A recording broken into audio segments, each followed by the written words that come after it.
Alright, so the plan for this video is to turn this metal case into my new pedal board, and I'm doing this because my current pedal board, I built it kind of thrown together. It's not super big, it's not very easily portable, so I want to solve all those issues with this.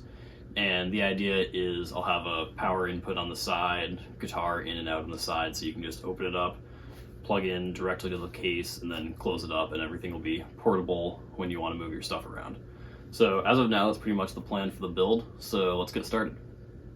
Here's a better look at the case. It's made of aluminum, seems to be pretty well built, and it has these two latches in the front. And my plan was to make a structure out of wood that would hold the pedals that could mount inside here and be removable so you can get to the power supply. But before starting on that, I needed to deal with these hinges. The case came with locking hinges, and I wanted it to be able to open a little bit more, so I just had to cut those little metal pieces out with the hacksaw. Then I cut out the side pieces for the wooden structure that would hold the pedals, and I didn't really use the nicest wood for this because you're not really going to be able to see this part of the board, so I decided I might as well save my nice wood.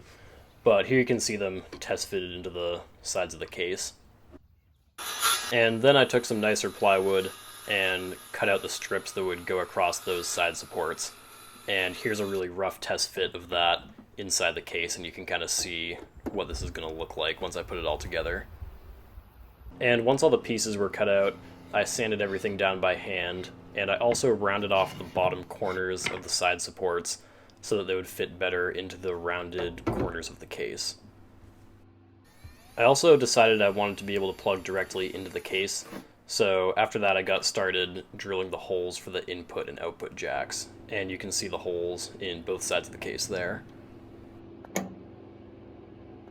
For the input and output cables, I started with this really long patch cable, which I cut in half, and then stripped the wire, and then soldered those wires to my jacks.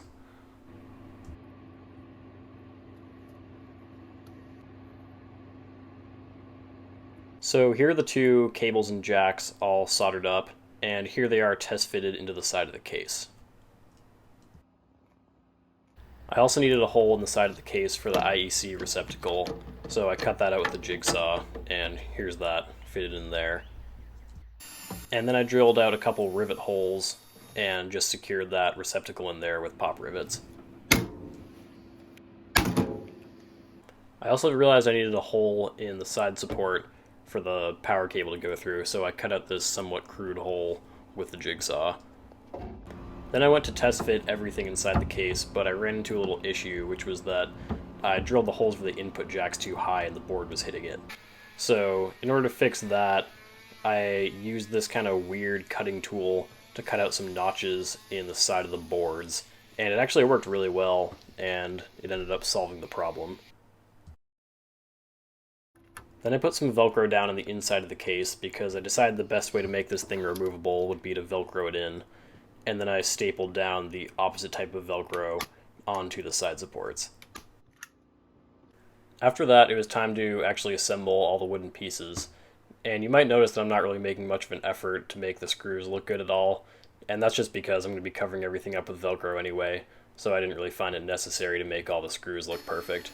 But eventually I got it all put together and got the pieces pretty parallel to each other. And then the last real step was just to wire up the IEC socket. I just cut the power cord that came with my power supply since it has kind of a weird plug, but I just soldered everything, heat shrinked it, and then people are probably going to complain about this, but there were a couple tiny spots that the heat shrink couldn't cover, so I just covered all that in electrical tape. And one little thing I decided to do at the very end was I drilled a couple holes so that I could zip tie the input and output cables to the side of the case so that messing with those cables when you're plugging in pedals and stuff doesn't stress the solder joints on the jacks. I also put some Velcro down for the power supply so the power supply wouldn't slide around in there. I also needed Velcro to hold the pedals onto the board, so I stuck some Velcro tape onto the wood and then stapled it all down.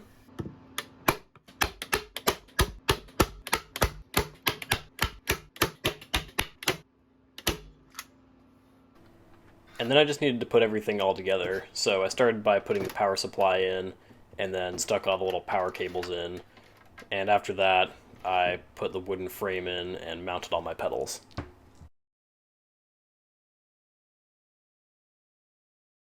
So here it is all done, and I'm pretty happy with how it turned out. My original intent wasn't really to make it the most beautiful, varnished pedal board in the world, but I think it looks pretty clean and is very functional, which is what I was going for. And I actually ended up using this in a little gig the day I finished it.